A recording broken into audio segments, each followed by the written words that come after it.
दोस्तों आज मैं आपके लिए लेकर आया हूँ अकबर बीरबल की कहानी व्यापारी के घर चोरी। तो दोस्तों कहानी को शुरू करने से पहले आप हमारे चैनल पर पहली बार वीडियो को देख रहे हो तो वीडियो को लाइक और सब्सक्राइब कर घंटी पर क्लिक कर दीजिए। आपका एक लाइक एंड सब्सक्राइब किसी की लाइफ में एक बहुत बड़ा योगदान हो सकता है। तो चलिए दोस्तों समय का ध्यान रखते हुए वीडियो को प्रारंभ करते हैं।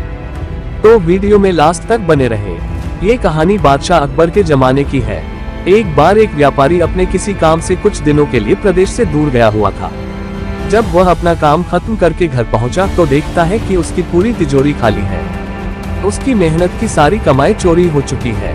व्यापारी घबरा गया और उसने अपने घर के सारे नौकरों को बुलाया। व्यापारी के घर में कुल 5 नौकर थे।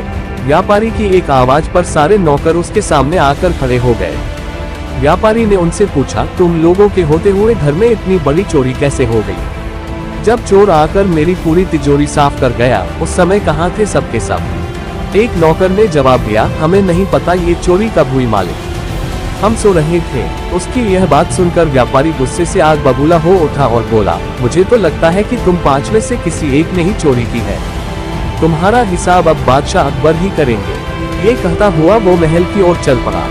बादशाह अकबर अपने दरबार में बैठकर जनता की समस्या सुन रहे थे कि तभी व्यापारी वहां पहुंच गया। व्यापारी ने कहा, न्याय हुजूर, न्याय, मेरी समस्या को दूर करें। बादशाह ने पूछा, क्या हुआ? कौन हो तुम और क्या है तुम्हारी समस्या? व्यापारी बोला, मैं आप ही के राज्य में रहने वाला एक व्यापारी हूँ महाराज। एक जरूरी काम से कुछ दिनों के लिए प्रदेश से बाहर गया था। जब वापस आया तो मेरी सारी तिजोरी लुट चुकी थी। मैं बर्बाद हो गया हुजूर, मेरी मदद करें। ये सुनकर बादशाह ने व्यापारी से कुछ सवाल पूछे, जैसे कितना सामान चोरी हुआ, क्या उसे किसी पर शक है आदि।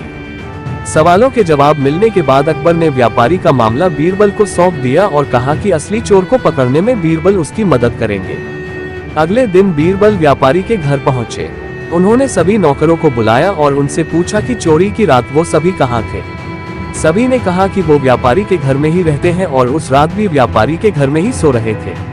बीरबल ने उनकी बात मान ली और कहा, आप सभी को परेशान होने की जरूरत नहीं है। मेरे हाथ में ये 5 जादुई लकड़ियां हैं। मैं आप सभी को एक एक लकड़ी दूंगा। जो भी चोर होगा उसकी लकड़ी आज रात 2 इंच लंबी हो जाएगी और चोर पकड़ा जाएगा। हम सभी कल यहीं मिलेंगे। ये कह बीरबल ने सबसे हाथ में एक एक लकड़ी पकड़ाई और वहां से चले गए। दिन ढल गया।